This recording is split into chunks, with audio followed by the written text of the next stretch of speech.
Welcome back. So today we will be starting the fourth module. The fourth module consists of two topics. So first topic is concept of ethics, and the second topic is project management information system. So in ethics, we will be studying the concept of ethics, professional ethics, ethical problems, provisions of a professional code, and role of professional bodies. And in project management information system, we will be studying the concept, information system computerization, acquiring a system, problems in information system management, and benefits of computerized information system. So in general, two different topics, and this is a simple unit when compared to the other units. So today we will be studying ethics. First of all, the concept of ethics. So what is ethics? So in other words, we can define ethics as moral philosophy. Okay? It is a moral related thing, a conduct related thing. So ethics, also known as moral philosophy, is a branch of philosophy which involving systemizing, defending, and recommending concepts of right and wrong behavior. So any work you take, നമ്മൾ ഏത് project എടുത്താലും അല്ലെങ്കിൽ ഏത് മേഖല എടുത്താലും there will be what is right and what is wrong. So you define a set of concepts. So you systemize it, defend it, and recommend it. Recommend your set of rules and regulations in order to conclude what is right and what is wrong. So that is called ethics. Wrong behavior and right behavior. The right behavior is called ethics. So ethics can be meta ethics, normative ethics, and applied ethics. Meta ethics means meta ethics is the branch of ethics that seeks to understand the nature of ethical properties, statements, attitudes, and judgments. According to Richard Garner and Bernard Rosen, this meta ethics raises these questions. That is, what is the meaning of moral terms or judgments? What is the nature of moral judgments, and how many moral judgments be supported or defended? See, sometimes what is right for me may not be right for you. So whatever decision we take, that should not affect any persons or our environment or any of the components of the construction industry. Okay, so understanding the nature of the ethical properties, the statements, attitudes, and the judgments, that is meta. Normative ethics investigates the set of questions that arise when considering how one ought to act, morally speaking. So previous one, the question arises. Here in normative ethics, it investigates the set of questions. So normative ethics can be divided into the sub-disciplines of moral theory and applied ethics. And three competing views or three competing dimensions of this normative ethics are virtue ethics, deontology, and teleology. So virtue ethics, virtue means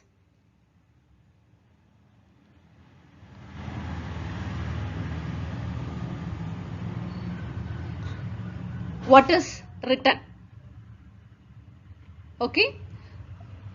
Then deontology means, deontology refers to some theorems, set of written rules and regulations. So by studying the set of rules and regulations, you decide what is right and what is wrong. And teleology means the explanation. You need to explain the right from your part. That is teleology. The next one is applied ethics. Applied ethics means you apply ethics to various fields. That is applied ethics. So applied ethics is the philosophical examination from a moral standpoint of particular issue in private and public life that are matters of moral judgment. So the different fields or different disciplines of applied ethics are bioethics, business ethics, professional ethics, machine ethics, relational ethics, military ethics, public service ethics. So bioethics is related to our environment, the biological environment. That is bioethics. Business ethics is related to business ethics or moral issues concerned with business. Machine ethics, see, we know, we are using lot of machines and tools. We use machines for our homes, machines for the industry. Everywhere we use machines. So what are the ethics a machine have? What does machine ethics means? The machine should produce the machine should be least pollutant. Then it should not produce noise pollution. Then the efficiency of the machine should be more. A good machine should use locally available materials.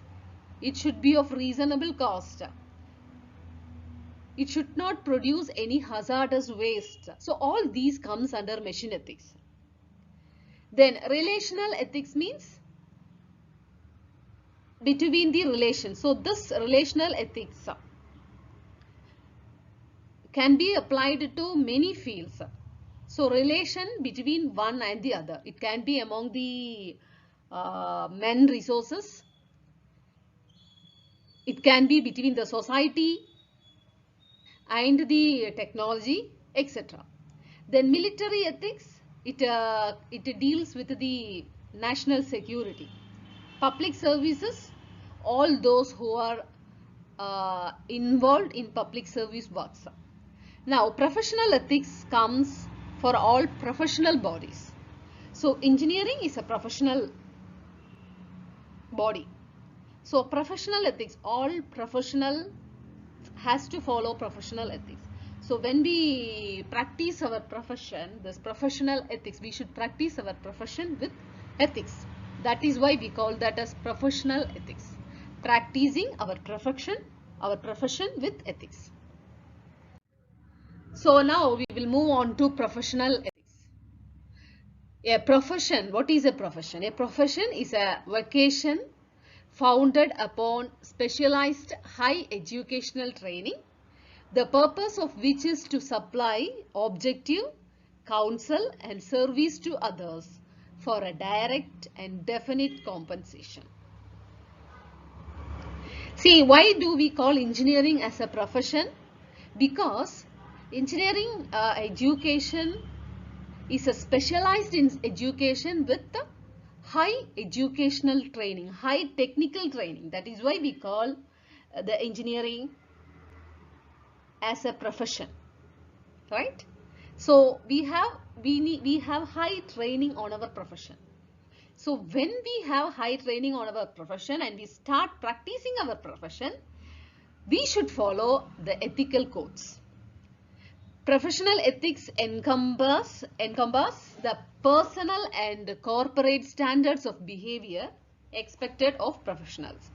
The Center for Professional Ethics was established at Case Western Reserve University, Canada. The first Center for Professional Ethics was established at Case Western Reserve University, Canada. Now, what are the components or qualities for a professional ethics? So first quality is honesty, integrity, transparency, accountability, confidentiality, objectivity, respectfulness and obedience to the law. So totally 8 components or 8 qualities of a professional engineers or a professionals. So we will see one by one. So first one is honesty. Okay. So these are the words of our father of our nation, Mahatma Gandhi, about honesty. A no uttered from the deepest conviction is better than a yes merely uttered to please or worse to avoid trouble. So nothing but your sincerity, right? Your honesty. Honestly you say yes or no. Okay. So you take a decision after thinking twice or thrice. So what is honesty? It refers to a facet of moral character and denotes positive, virtuous attributes such as integrity, truthfulness and straightforwardness along with the absence of lying, cheating or theft. So qualities of honesty: you should not lie, you should not cheat, you should not do any theft. But you should be positive, you should work with integrity, truthfulness and straightforwardness. And what does William Shakespeare says about honesty? Honesty is the best policy. So a very famous quote, okay, if honesty is the best policy. If I lose mine honor, I lose myself. It is better to die if we lose our honor. Okay, so honesty is the best policy said by William Shakespeare. The second quality of a professional, second quality in a professional ethics is integrity. So what is integrity? Integrity means working together, togetherness, right? So integrity is a concept of consistency of actions, values, methods, measures, principles, expectations and outcomes. Integrity can be regarded as the opposite of hypocrisy, that it regards internal consistency as a virtue. The word integrity derived from the Latin adjective integer, that means wholeness. We have studied integers, right? The whole numbers. It means wholeness, completeness. So integrity without knowledge is weak and useless, and knowledge without integrity is dangerous and dreadful, said by Samuel Johnson. See, so integrity and knowledge. See, if you can work together, if you are a very cordial person, if you can move cordially with everybody and you do not have any engineering knowledge, then that is weak and that is useless. But if you are knowledgeable and you do not work together with others, then that is most dangerous and dreadful, like hypocrisy, right? That is dangerous. Such persons we call as Hitler. Okay. Next, third quality is transparency. This is a general quality. Transparency is a general quality. It is implemented by a set of policies, practices and procedures. It allows citizens to have accessibility, usability, utility, understandability, informativeness and auditability of information and process held by the centers of authority. See, so what is transparency? How can you have a transparent network? By setting a set of policies, practices and procedures. Then only you can have a transparency. You should keep your files properly maintained. And Dalai Lama, the words of Dalai Lama about transparency. A lack of transparency results in distrust and a deep sense of insecurity. Okay?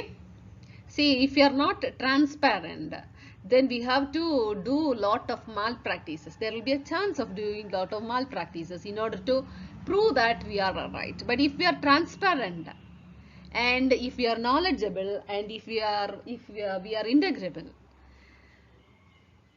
then you can move positively towards the right path. Next quality is accountability.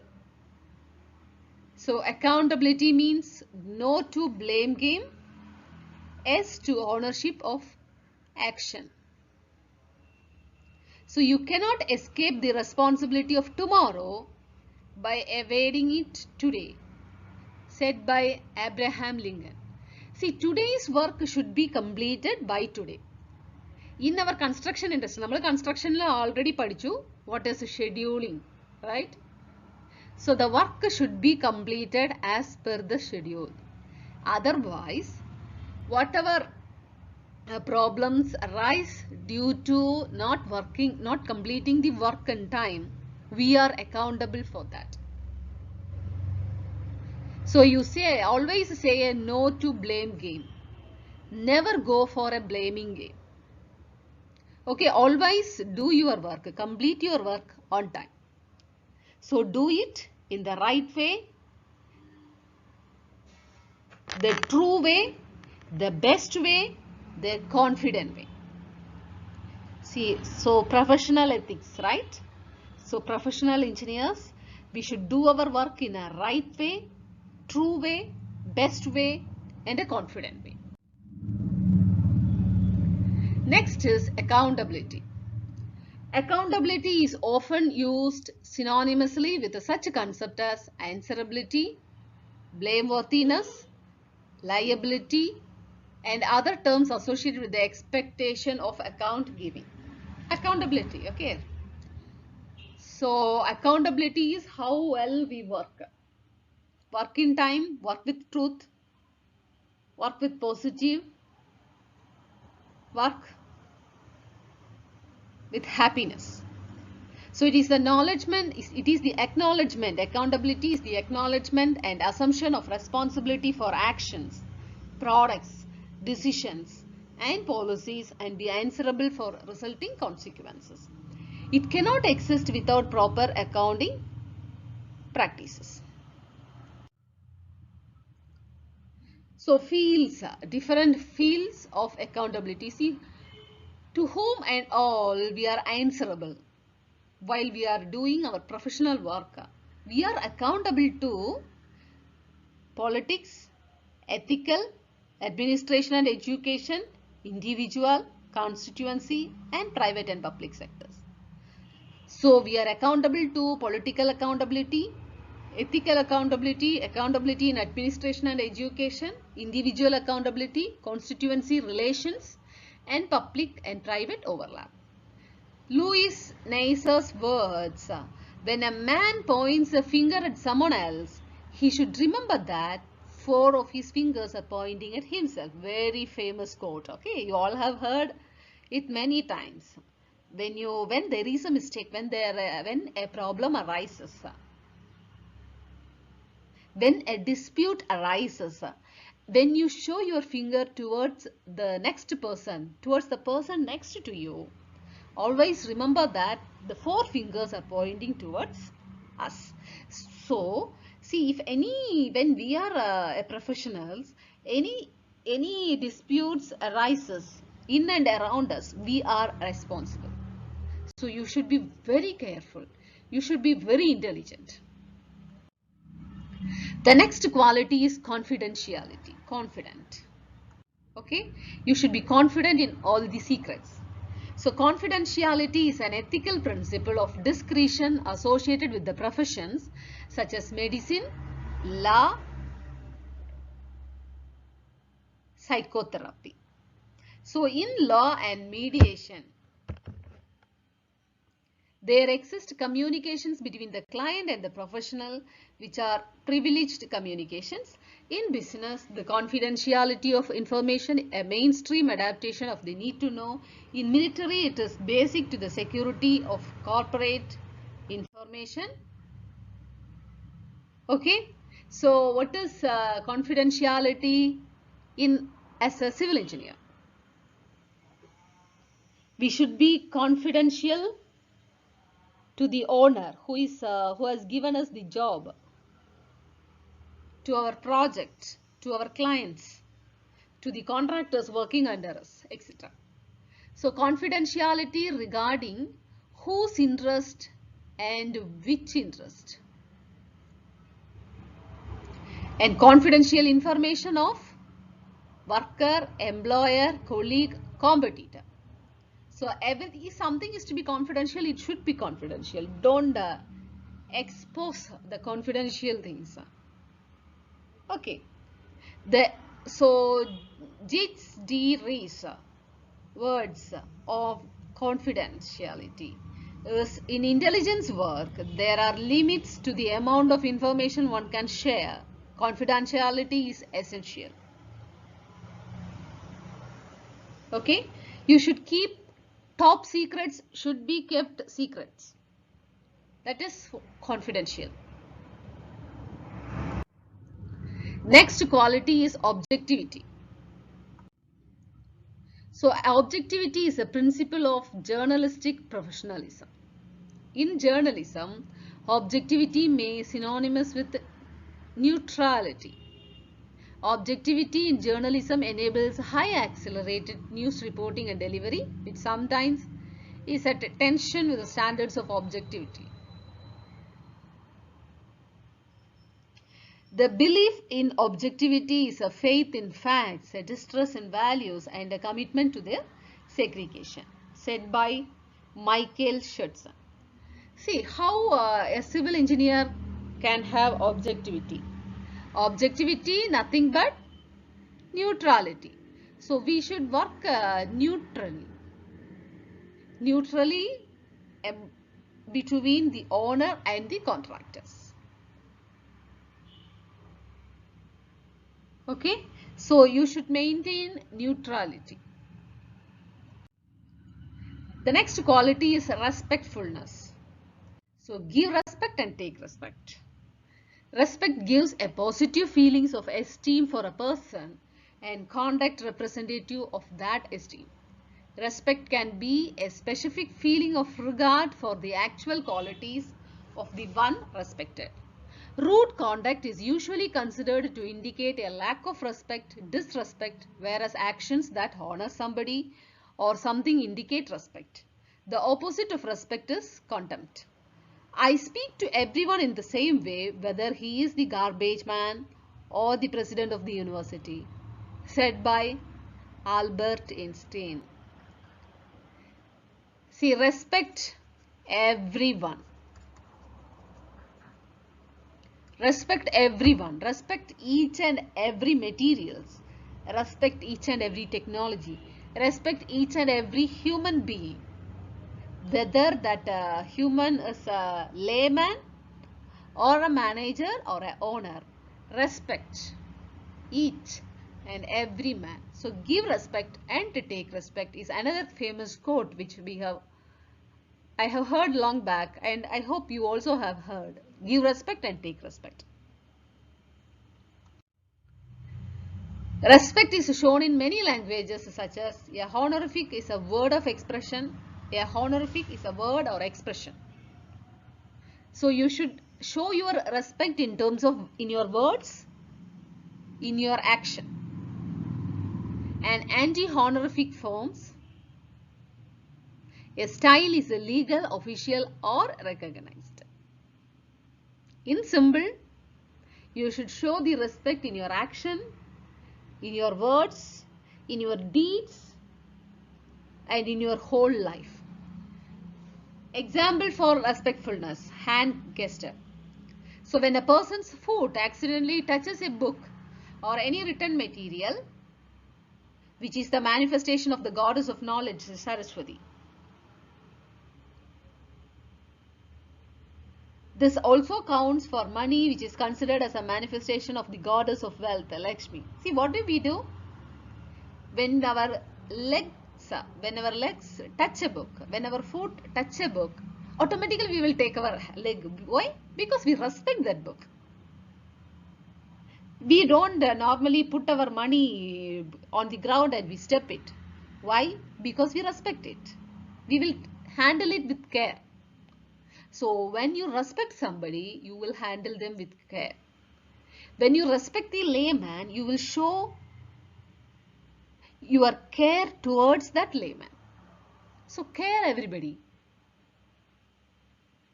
Show a sweet smile to everybody. Last one is, I hope last one, obedience to law. Obedience to law. Respect the law. See, every project, when you go, you put some rules and regulations, right? There will be laws to rule us. So respect the law. Obedience to law. Obey the law. Law is a set of enforced rules under which a society is governed. Law is one of the most basic social institutions and one of the most necessary. The law thus establishes the rules that define a person's rights and obligations. The law also sets penalties for people who violate these rules. In fact, laws frequently are changed to reflect changes in a society's need and attitudes. Law is a system of rules and guidelines which are enforced through social institutions to govern the behavior. The formation of laws themselves may be influenced by a constitution, written or unwritten. The law shapes politics, economics, and society in countless ways and serves as a social mediator of relations between people. An unjust law is itself a species of violence. Arrest for its breach is more so, said by Mahatma Gandhi. Unjust law is a species of violence.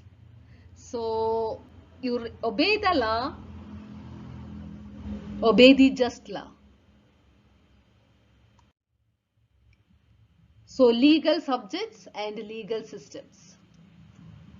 Okay, international law, constitutional and administrative law, criminal law, contract law, tort law, property law, annuity and trust law. So legal systems. So the laws we have in systems, so civil law, foreign laws, common law and equity, religious law. Every religion has their own laws, right?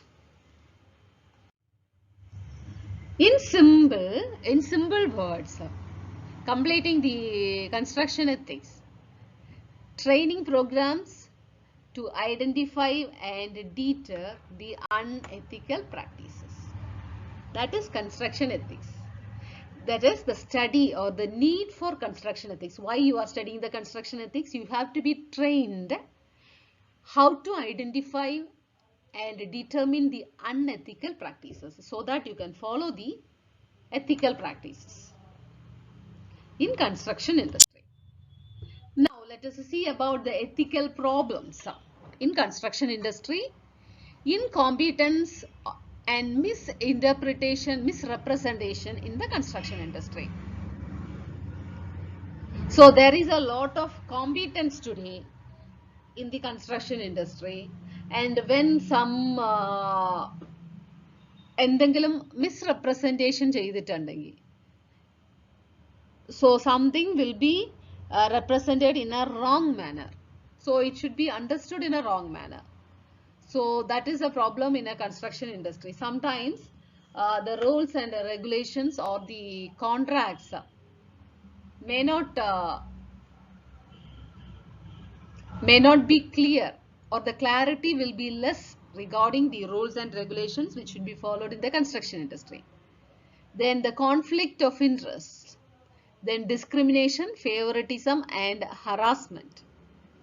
So there may be political harassment, there will be political favoritism, there will be bribe, etc. Then misuse of resources. Misuse of resources will be done in the field. So when you misuse the resource, there will be a wastage of resource. Then failure to protect health, safety, welfare, etc. And improper relationships with the professionals. So all these are the ethical problems in the construction industry. As a result of these ethical problems, it will result in the long duration of the project. It will result in spending excess money in your project, etc.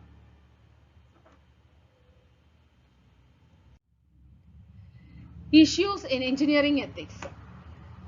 So handling, storing and disposing of hazardous material. See, when we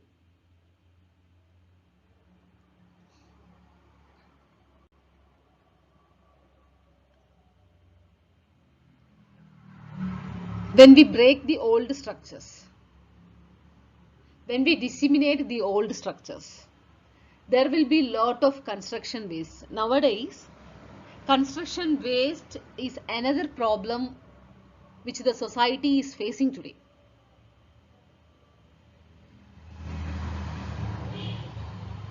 So there is a lack of land for dumping the construction waste.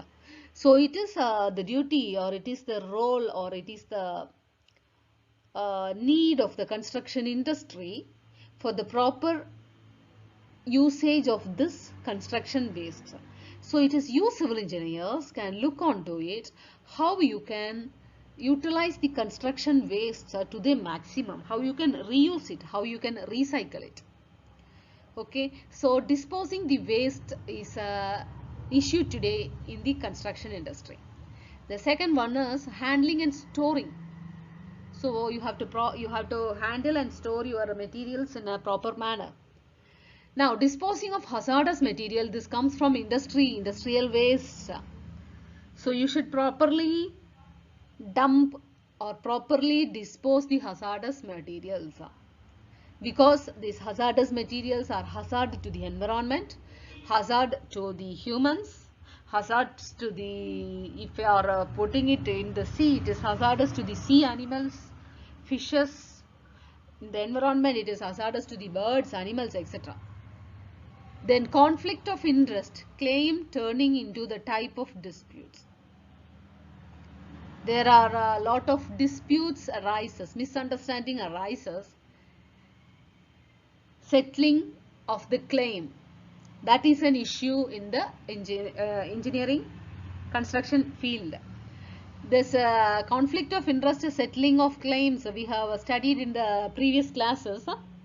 So negotiations, arbitration and through civil courts, right? So that is a problem, that is an issue in engineering construction for industry.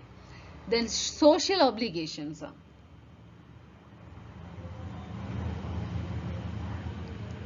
the hesitations from the social community. Then miscommunication. See, in Kerala there is a lot of problems in miscommunication. That is, there will be a lot of resistance from the public while you start the new project. The reason, one of the reasons is the miscommunication between the government or between the construction industry and the people. So miscommunication is an issue in construction industry. Then safety negligence of subordinates. See, we studied in the previous slides, you should respect each and every individuals. Give respect and take respect.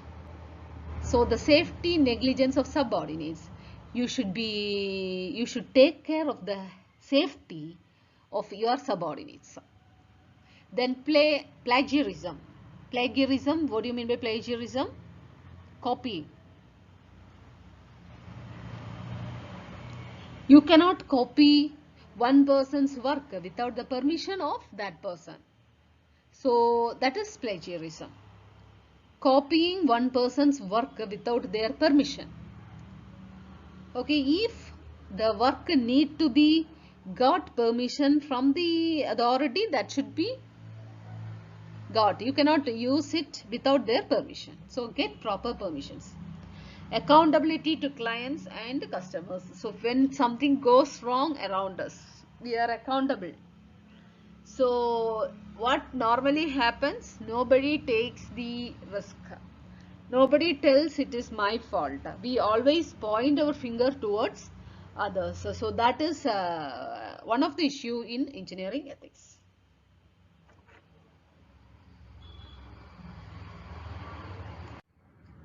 Then the ethical problems. So the problem or situation that requires a person or organization to choose between alternatives must be evaluated as right or unethical or wrong. Right or wrong. Unethical practices can take place at every phase of construction project during planning, design, pre-qualification and tender, project execution and operation and maintenance. So at every stages there is a possibility of unethical issues, unethical behaviors, unethical sanctions, etc. So ethical problems in construction industry are cover pricing, bid cutting, bid shopping, poor documentation, latent short payments, subcontractors' lack of safety ethics, unfair treatment of contractors in tender or final account negotiations, competitors' overstatement of capacity and qualification to secure the work, competitors' falsification of experience and qualifications, miscommunication, plagiarism, and conflict of interest. So you should be very careful to be ethical. Please avoid when you become future civil engineers, please avoid all these unethical issues. Then there are some ethical theories, that is utilitarianism, rights ethics, duty ethics, virtue ethics. We'll see one by one. Utilitarianism. So it suggests that plans and actions evaluated by their consequences. Morality of an action assessed through its consequence based on the philosophy of maximum good for the greatest number of people. Positive and negative results are weighted. Okay, so how do you utilize the plans and actions already planned? And how do you evaluate the positive and negative results?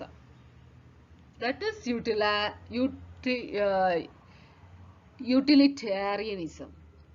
How do you utilize? Okay, so this utilitarianism has offered risk and cost. So benefit analysis,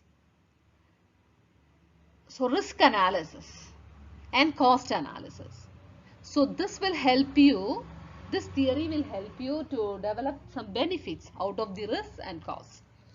The limitations in this theory is it is difficult to weigh matters on this basis, unable to justify between morally justified and morally unjustified emotions, because you do the work based on the plans and actions already evaluated or already planned.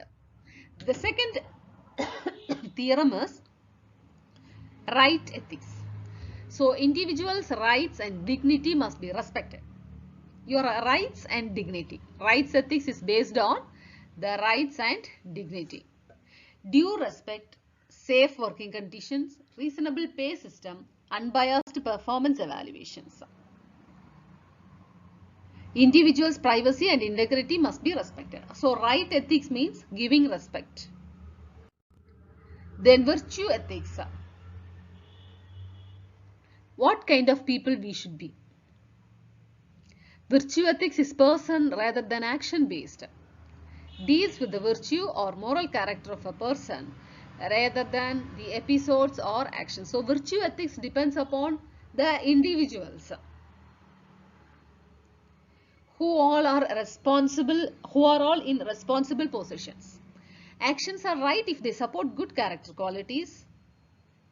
For example, the virtue ethics of a person can be the characteristics of responsibility, honesty, competence, loyalty, etc. Actions are wrong if they support bad character qualities like dishonesty, disloyalty, irresponsibility, etc. Virtue ethics fails to tell how to act since it concentrates on character. See, there is no rules and regulations here. It comes from our inner soul. Next, fourth one is duty ethics. So proposed by this theory is proposed by Immanuel Kant. So explains that an action is moral if it is conducted for the sake of duty. By acting out duty, a person out of a concern for what is morally right. So the person can decide morally what is right and what is wrong. Now the code of ethics. Code of ethics. Codes means a written set of guidelines, right? Code is nothing but guidelines. So code of ethics means a written set of guidelines issued by an organization to its workers and management to help them to conduct their actions. And these codes of ethics helps to perform their roles, to know how to conduct and to know how to resolve certain ethical issues. Offers guidance in applying moral and ethical principles to the situations encountered.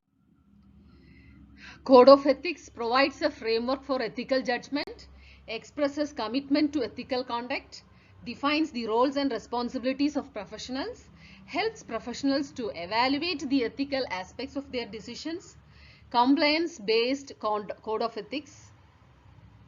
That is not only to set a guidelines for conduct but also determine penalties for violations. Value-based code of ethics. It requires a greater degree of self-regulation than compliance-based codes. So that is ethics, value-based or moral-based.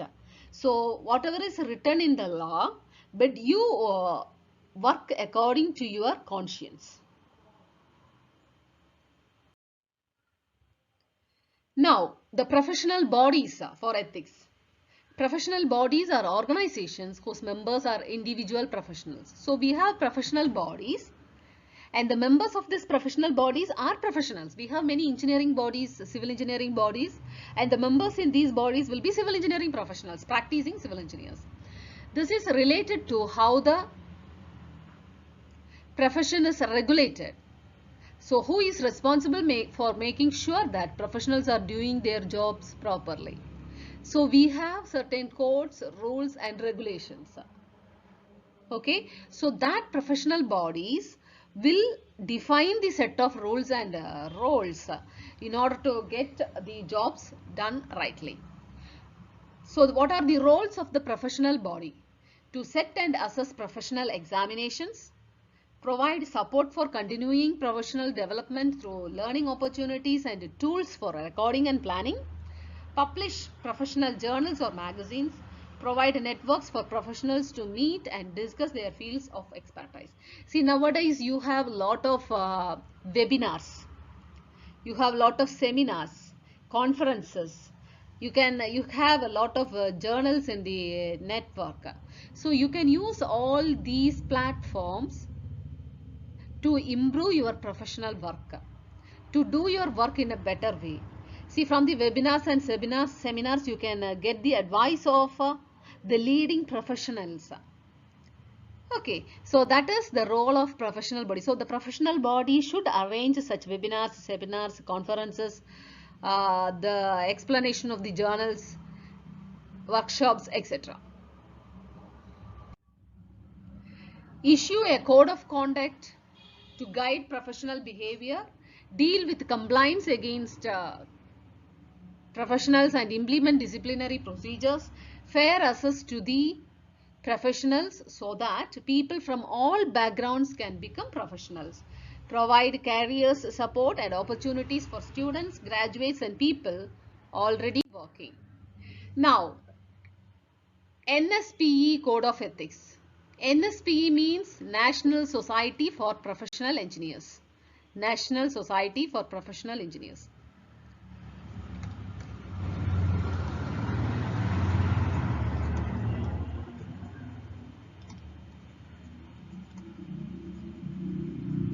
That is NSP.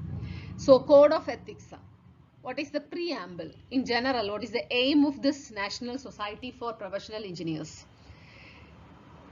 Engineering is an important and learned profession, expected to exhibit the highest standards of honesty and integrity, direct and vital impact of the quality of life for all people. Services provided by engineers require honesty, impartiality, fairness, and equality, and must be dedicated to the protection of the public health, safety, and welfare. Engineers must perform under a standard of professional behavior that requires adherence to the highest principles of ethical conduct. See, these are the things what we have discussed earlier. Just a conclusion of what we have studied earlier. That is the preamble for this National Society for Professional Engineers. So we have certain rules, canons, we call it as canons, certain regulations or rules. So the first one is fundamental canons. So engineers in the fulfillment of their professional duties shall hold paramount the safety, health and welfare of the public, perform services only in area of their competence. So if your professionals work on your field of competence, issue public statements only in an objective and truthful manner, act for each employer or client as faithful agents or trustees, avoid deceptive acts, conduct themselves honorably, responsibly, ethically and lawfully so as to enhance the honor, reputation and usefulness of the profession. Then second rule. Second is rules of practice. So engineers shall hold paramount the safety, health and welfare of the public. Engineers shall perform services only in the area of their competence. Engineers shall issue public statements only in an objective and truthful manner. Engineers shall act for each employer or client as faithful agents or trustees. Engineers shall avoid deceptive acts. Third rule, obligations. So engineers shall be guided in all their relations by the highest standards of honesty and integrity. Engineers shall at all times strive to serve the public interest. Engineers shall avoid all conduct or practice that deceives the public. Engineers shall not disclose without consent confidential information concerning the business affairs or technical processes of any present or former client or employer or public body on which they serve. Then the last one is the continuation of the third. Engineers should not be influenced in their professional duties by conflicting interests. Engineers shall no attempt to obtain employment or advancement or professional engagements by untruthfully criticizing other engineers or by other improper or questionable methods. Engineers shall not attempt to injure maliciously or falsely, directly or indirectly, the professional reputation, prospects, practice or employment of other engineers. Engineers who believe others are guilty of unethical or illegal practice shall present such information to the proper authority for action. So these are the rules and regulations framed by the National Society of Professional Engineers for the practicing engineers to follow. So hope you got some basic ideas about professional ethics. So ethics, nothing but your moral behavior. So behave morally. Behave with your conscience. Work with your conscience. Work with honesty. Work with integrity. Work with respectfulness. Work with courage. Work with brave. That's all for you today. Thank you. All the best for being successful engineers. You all work with ethics and be succeed in your life. Thank you. So we have completed the first half of the third module, ethics. The second half is much more smaller than this. That is the management side, which we will continue in the next class. Thank you.